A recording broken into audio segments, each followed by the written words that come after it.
Assalamualaikum warahmatullahi wabarakatuh. Kami dari kelompok 9. Pada pertemuan kali ini kami akan mempresentasikan tentang desain pembelajaran di tingkat sekolah menengah pertama.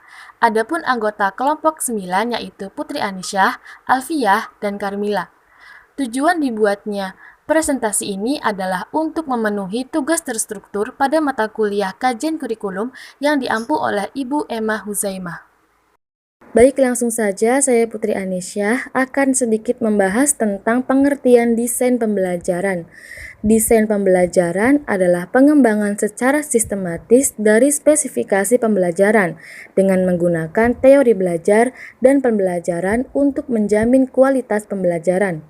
Dapat juga didefinisikan sebagai kegiatan memaksimalkan keefektifan, efisiensi, dan hasil pembelajaran serta pengalaman pembelajaran lainnya. Kemudian ada desain sistem pembelajaran. Sistem pembelajaran merupakan satu kesatuan dari beberapa komponen pembelajaran yang saling berinteraksi, interrelasi, dan interdependensi dalam mencapai tujuan pembelajaran yang telah ditetapkan. Ada beberapa asumsi yang perlu diperhatikan dalam mendesain sistem pembelajaran. Yang pertama, desain sistem pembelajaran didasarkan pada pengetahuan tentang bagaimana seseorang belajar. Yang kedua, desain sistem pembelajaran diarahkan kepada peserta didik secara individual dan kelompok. Yang ketiga, hasil pembelajaran mencakup hasil langsung. Yang keempat, sasaran terakhir desain sistem pembelajaran adalah memudahkan belajar. Kemudian yang kelima, desain sistem pembelajaran mencakup semua variabel yang mempengaruhi belajar.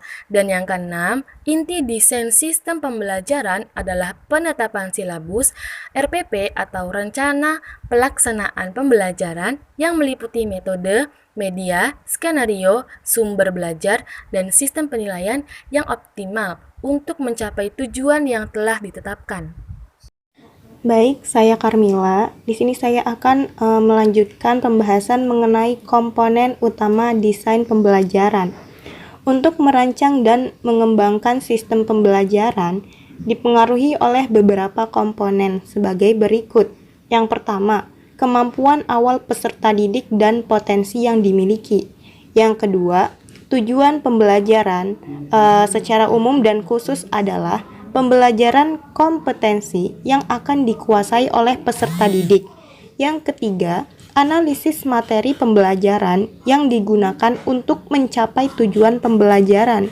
Yang keempat, analisis aktivitas pembelajaran merupakan proses menganalisis topik atau materi yang akan dipelajari.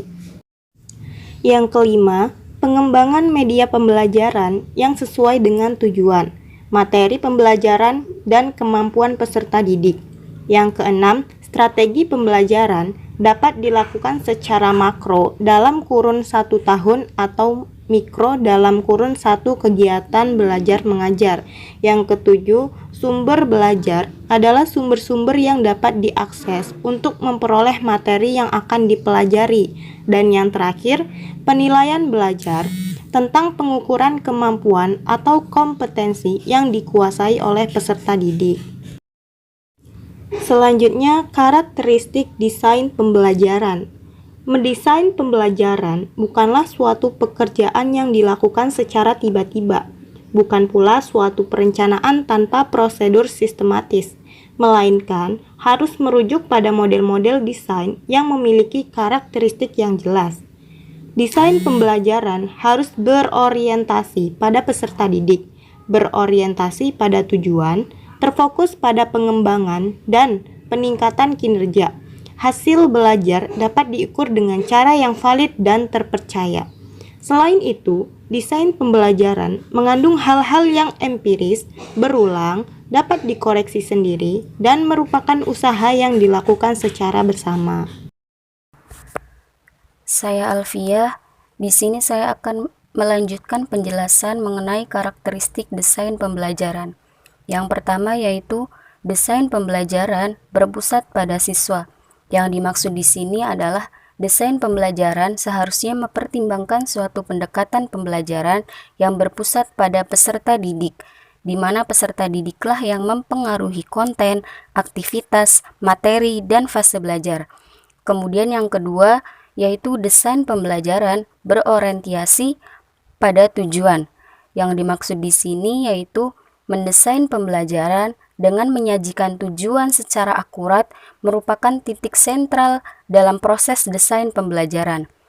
Tujuan di sini seharusnya menjadi pijakan dasar terutama dalam mengembangkan materi, strategi, dan metode pembelajaran, media ataupun evaluasi.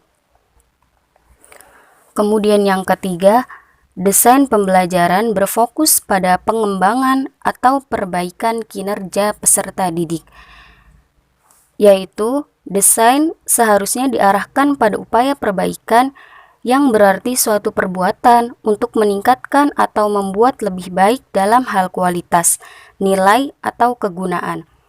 Kemudian yang keempat, yaitu desain pembelajaran mengarahkan hasil yang dapat diukur melalui cara yang valid dan dapat dipercaya.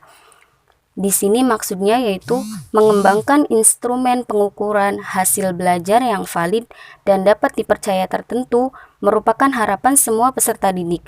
Namun sering juga terjadi pengukuran yang keliru karena tidak mencakup aspek-aspek yang diukur atau tidak dapat mengembangkan instrumen yang sesuai dengan objek yang diukur. Kemudian yang kelima, desain pembelajaran bersifat empiris, berulang dan dapat dikoreksi sendiri. Di sini maksudnya adalah data merupakan jantungnya proses desain pembelajaran. Pengumpulan data dimulai sejak analisis awal dan berlanjut hingga sampai pada tahap implementasi. Kemudian selanjutnya yaitu mengenai model desain pembelajaran bahasa Indonesia tingkat sekolah menengah pertama. Model desain pembelajaran ini dikemukakan oleh Ditch, Carey and Carey 2009.